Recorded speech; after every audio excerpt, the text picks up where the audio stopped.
Сәлеметсіздер ме, оқушылар? Бүгінгі сабағымыздың тақырыбы дәрумендердің пайдасы. Оқу мақсаты тыңдалған мәтіннің мазмұнын түсіну, ұсынылған ақпарат бойынша факті мен көзқарасты ажырата білу, одағай түрлерін ажырата білу, қолдану. Ендеше миға шабуыл сұрақтарына кезек берейік. Бірінші сұрақ: дәрумен дегеніміз не? Екінші сұрақ: дәруменнің қандай пайдасы бар? Үшінші сұрақ: дәруменнің қандай түрлері бар? Төртінші сұрақ: адамның ағзасында қандай дәрумендер болады? Дәрумендердің пайдасы. Үшінші тапсырма. Адамның толып, семіздікке душар болуына шектен тыс тоя тамақ ішу әсер етеді. Диетолог дәрігерлер күнделікті дұрыс тамақтануға қажетті тағам түрлерін 6 топқа бөледі. Ағзаға қажетті ақуыз, май, көміртегі, дәрумендер мен минералды тұздар, сүзбе, сүт, қаймақ, айран, ірімшік, құрт, құрғақ сүт, қымыз, шұбат тәрізді тағамдарда мол болады. Ет, шұжық, балық пен жұмыртқаның құрамында өте пайдалы ақуыз бар. Олардың құрамында ақуыздан басқа майлар, көміртегі, дәрумендер, минералды тұздар да бар.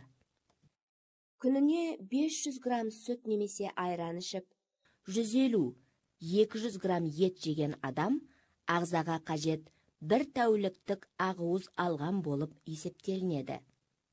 Осылайша майды, түрлі дәрумендерді, минерал тұздарын, көміртегін ескере отырып, тағамдардың түр-түрін әзірлеуге болады. Жаз, көктем және күздің алғашқы айларында ет азырақ пайдаланылады. Етті шамадан тыс, әсіресе жатар алдында көп жеп, сорпасын ішу бүйрек пен жүйке жүйесіне, бауырға ауыр соғады. Жеген етті қорыту үшін асқазаннан мөлшерден артық сөл бөлініп, оның соңы асқазан жарасы ауруына соғуы ықтимал. Орта жастағы адам үшін тәулігіне 150-200 грамм ет жеткілікті.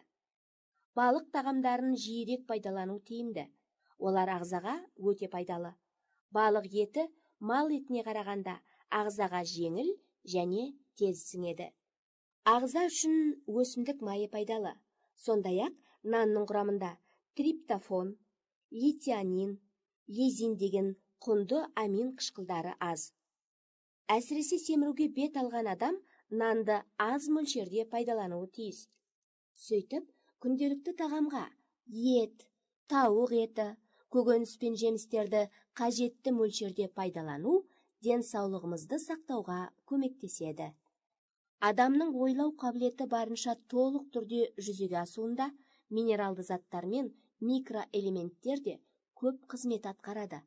Адам миына оттегін эритроциттер арқылы жеткізуге көмектесетін темір элементі етте, көкөніс пен жемістерде, әсіресе алмада көп. Ойлау қабілетінің белсенділігін арттыратын мырыш пен мыс, картоп, қара бидай дәні мен төсті қырыққабатта кездеседі. Есте сақтау қабілетін арттыратын лецитин, жаңғақта, тауық жұмыртқасында, сары майда, макрель мен сельдь балықтарында бар. Жүйкені нығайтатын кальций мен магний элементтері тауық етінде, йогурт пен ірімшікте, сондай-ақ бізде көп кездесе бермейтін авокадо мен манго жемістерінде кездеседі. Тыңдалым мәтінін тыңдап болсақ, оқушылар келесі тапсырманы орындаңыздар. Мәтіндегі ақпаратты кестеге түсіріңіз, ол ақпаратты деректер келтіре отырып дәлелдеңіз.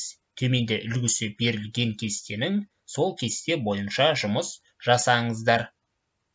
Оқушылар келесі тапсырманы орындаңыздар. Тыңдалым мәтініндегі ақпаратта қандай факт бар, қандай көзқарас бар? Ойыңызда 4 сөйлем әдісімен жазыңыз. Пікір: оқыған мәтін бойынша өз пікіріңді бір сөйлеммен жаз. Дәлел: өз пікіріңді бір сөйлеммен дәлелде. Мысал: пікіріңді өмірмен байланыстырып мысал келтір. Қорытынды: тақырып бойынша қорытынды жаз.